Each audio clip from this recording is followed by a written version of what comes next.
சர்ச்சைக்குரிய மட்டக்களப்பில் வசித்து வருகின்ற தேரரான சுமணரத்ன தேரர் அவர்கள் அதிரடியாக கைது செய்யப்பட்டிருப்பதாக தெரிவிக்கப்பட்டிருக்கிறது.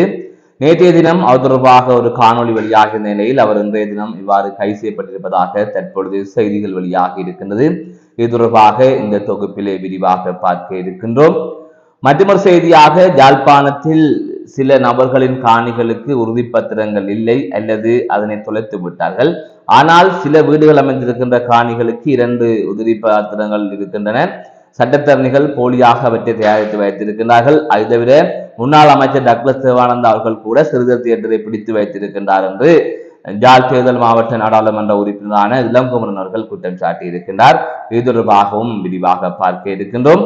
அது தவிர தேரர் ஒருவர் 13 வயதுடைய சிறுமியை துஷ்பிரயோகத்திற்கு உள்ளாக்கி இருக்கின்றார். இது தொடர்பான செய்திகளும் வெளிவந்திருக்கின்றன.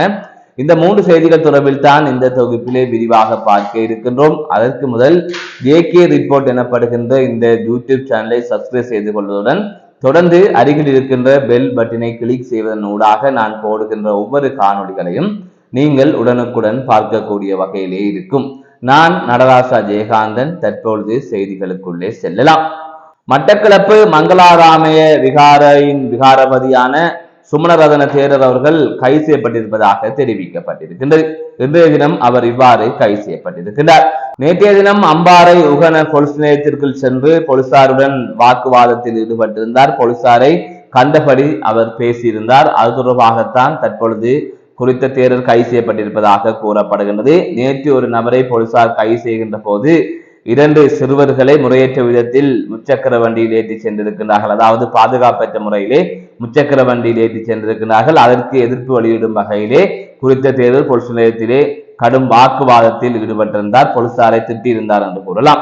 இது தொடர்பான காணொலிகள் நேற்றைய தினம் வெளியாகிய நிலையிலே தற்பொழுது குறித்த தேரர் கைது செய்யப்பட்டிருப்பதாக தெரிவிக்கப்பட்டிருக்கின்றது.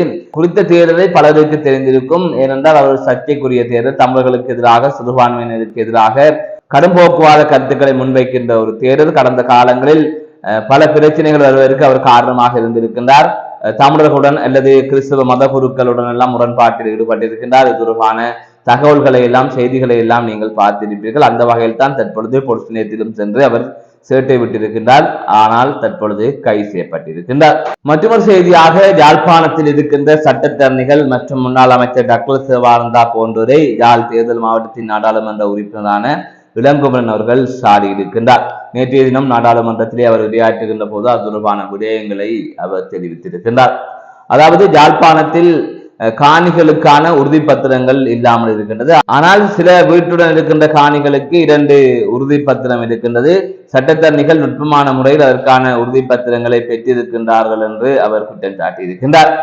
அதை தவிர யுத்தம் நடந்ததை தொடர்ந்து 30 வருடம் பின்தங்கி இருக்கின்றது வடக்கு மாகாணம். அதற்காக அரசாங்கம் அதிகளவான நிதியை வடக்கு மாகாணத்திற்கு ஒதுக்கி இருக்கின்றது. அபிவிருத்தி திட்டங்களை முன்னெடுத்துக் கொண்டிருக்கின்றது. இவ்வாறான சூழ்நிலையில் தான் கடந்த யுத்த காலத்தில் சுவீகரிக்கப்பட்ட காணிகள் இன்று வரை விடுவிக்கப்படாமல் இருக்கின்றது. அரசாங்கத்தின் உதவியுடன் அவை இன்று வரை தங்கள் வசப்படுத்தி இருக்கின்றார்கள் சிலர். அந்த வகையில் தான் யாழ்ப்பாணத்தில் இருக்கின்ற சிறுவர் தியேட்டர் கூட யுத்த காலத்தில் சுவீகரிக்கப்பட்ட அந்த இடம் தற்பொழுது வரை கொடுக்கப்படவில்லை. அரசாங்கத்தின் உதவியுடன் தற்போது வரை முன்னாள் அமைச்சர் அங்கு இருக்கின்றார், அவரது அலுவலகம் அங்கு இயங்கிக் கொண்டிருக்கின்றது என்கின்ற அடிப்படையிலே அவர் ஒரு கருத்தை பதிவு செய்திருந்தார். ஆனால் இனிவரும் காலங்களில் அப்படி நடக்காது. காணிக்குரிய உறுதிப்பத்திரங்களை கொண்டு வந்தால் அதற்குரிய காணிகளை நாங்கள் வழங்குவோம். யாருடைய காணிகளையும் நாங்கள் பெற்றுக்கொள்ளவும் மாட்டோம், அதேவேளை சுவீகரிக்கவும் மாட்டோம். அதேவேளை ஏற்கனவே சுவீகரிக்கப்பட்ட, அதாவது அரசு அதிகாரிகள் அரசியல்வாதிகளால் சுவீகரிக்கப்பட்ட காணிகளை நாங்கள் மீளவும் அவர்களிடம் கையளிப்பதற்கான நடவடிக்கையை நாங்கள் முன்னெடுப்போம் என்று யாழ் தேர்தல் மாவட்டத்தின் நாடாளுமன்ற உறுப்பினரான இளங்குமரன் அவர்கள் நாடாளுமன்றத்தில் பேசுகின்ற போது குறிப்பிட்டிருக்கின்றார். நேற்றைய தினம் அவர் நாடாளுமன்றத்தில் பேசுகின்ற போதே இந்த விடயத்தை தெரிவித்திருக்கின்றார். உண்மையிலே யாழ்ப்பாணத்தில் நிறைய பிரச்சனைகள் இருக்கின்றது. அதாவது காணி தொடர்பாக பல பிரச்சனைகள் இருக்கின்றது. இராணுவத்தினர் மற்றும் பாதுகாப்பு படையினர் அதிகளவான காணிகளை பிடித்து வைத்திருக்கிறார்கள். அதிலும் தனியார் காணிகளை பிடித்து வைத்திருக்கிறார்கள். அதிகமான இராணுவத்தினர் அங்கு கடமைக்காக ஈடுபடுத்தப்பட்டிருக்கிறார்கள். இப்படியான நிலையெல்லாம் யாழ்ப்பாணத்தில் இருக்கின்றது. இவற்றை எல்லாம் சரிப்படுத்த வேண்டும். அதாவது இராணுவத்தினரை குறைக்க வேண்டும், தனியார் காணிகளை விட வேண்டும், அதாவது அரசாங்கம் சுவீகரித்திருக்கின்ற காணிகளை விட வேண்டும். இவ்வாறு செய்வதன் ஊடாக மக்களின் காணிகள் வசிப்பதற்கான ஒரு உரிமையை பெறுவார்கள். அதாவது தங்களது காணிகளில் தாங்களே வசிக்க முடியாத நிலையில் மக்கள் இருக்கின்றார்கள். இவ்வாறு கொடுப்பதனூடாக அவர்கள் அதன் மூலமாக பலனடைவார்கள் என்பதை தாண்டி அது அவர்களின் தாய்நிலம் மிகவும் சந்தோஷப்படுவார்கள்.